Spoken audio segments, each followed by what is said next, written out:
and overcame some significant obstacles with the weather in the last 24 hours.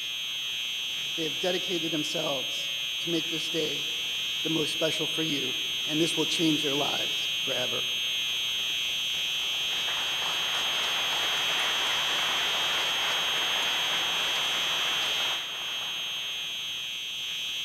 Veterans, it is truly an honor to welcome you back to Pearl Harbor, so we may extend our aloha and deepest appreciation and recognition of your selfless service and sacrifice throughout this day in 1941 and in the days and years that followed.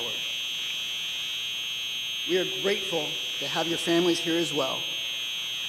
I would also like to acknowledge the families of the veterans who are here today to honor their loved ones who are no longer with us. We are forever grateful for their service. As a sailor with the privilege of command, I am in awe when I look out on Pearl Harbor every day and see the memorials that surround this iconic base.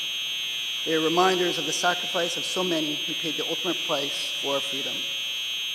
In addition to the Arizona and the Missouri, the memories of the crew of the USS Utah on the far side of Ford Island, the crew of the USS Nevada on Hospital Point, the numerous monuments, to include the USS Oklahoma, and points of history throughout Ford Island, the shipyard, the submarine base, Hickam Airfield, out to the tarmac of Kaneohe, all represent a constant and necessary reminder of that infamous day.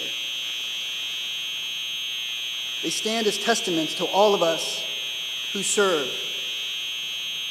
here in Hawaii and around the world, both military and civilian, of the generation that placed others and countries before self, rushing to answer the call of duty when our nation and the world lay on the precipice of darkness.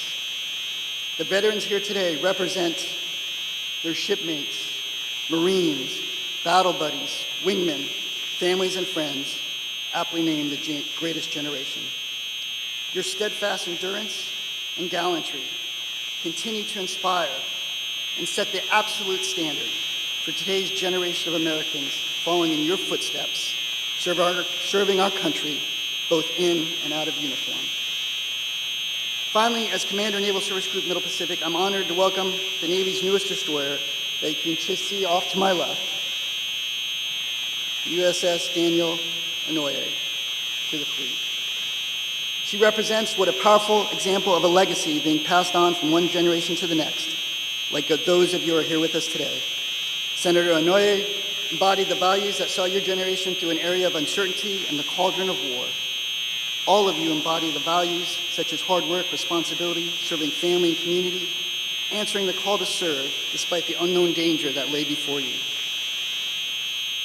On December 5th, we lost one of our most visible and prominent Greatest Generation members, Senator Robert Dole, a proven and decorated wounded warrior, accomplished statesman, and leader in our Senate. And maybe most importantly, the dearest friend and peer of Senator Inouye. There's a story that Senator Dole and Senator Inouye, Senator Dole from Kansas, Senator Inouye from Honolulu, were injured, gravely injured, 1 week apart in April 1945 in northern Italy. They both met each other for the first time in the Percy Jones Army Hospital in Battle Creek, Michigan.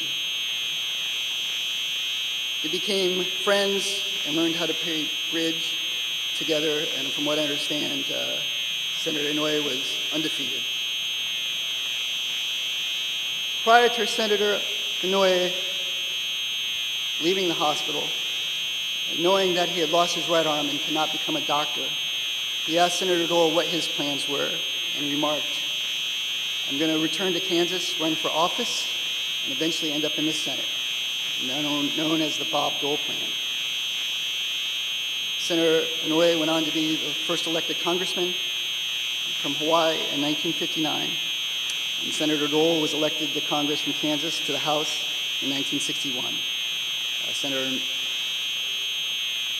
Inouye arrived in the Senate in 1962 and called Senator Dole and said, then Representative Dole, "I'm here, where are you?"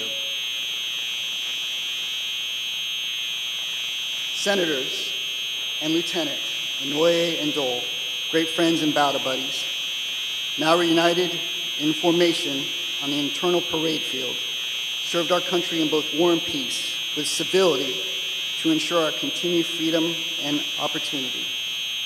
They are just but one example of your generation, the greatest generation. Thank you to each and every one of you for attending today and allowing us this once-in-a-lifetime opportunity to honor you person in person here and throughout the world.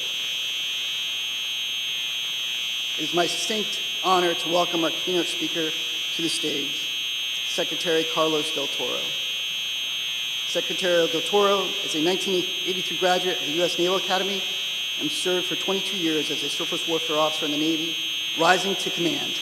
He had the honor of being the first commanding officer of the USS Bulkley DDG-84, named after the iconic World War II hero and Medal of Honor winner, Vice Admiral James D. Bulkley. Secretary Del Toro was born in Havana, Cuba, and immigrated to the United States in 1962. Secretary Del Toro's leadership while serving in the Navy, in industry, and as our service secretary, embodies both the opportunity and freedom of our country that you fought so gallantly to defend. Please join me in a warm aloha to the Honorable Carlos Del Toro.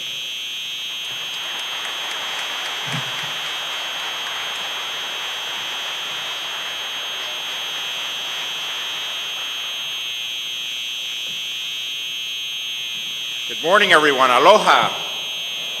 Is that the best you could do? Aloha. What a beautiful day it is today. Some of you may say, it's a beautiful day, it's raining out, it's cloudy, but I don't see those rain, I don't see the clouds. I see the shining spirit of all of those that lost their lives under 7/7, 1941, shining down on us today, thanking us for memorializing their lives, their sacrifice, and that of their families since that fateful day. So thank you for joining us. Air raid on Pearl Harbor. This is no drill. Those words were broadcast to the fleet from right there on Ford Island at 7:58, 80 years ago. 2 minutes later, an armor-piercing bomb penetrated the decks of USS Arizona, igniting her forward ammunition magazine.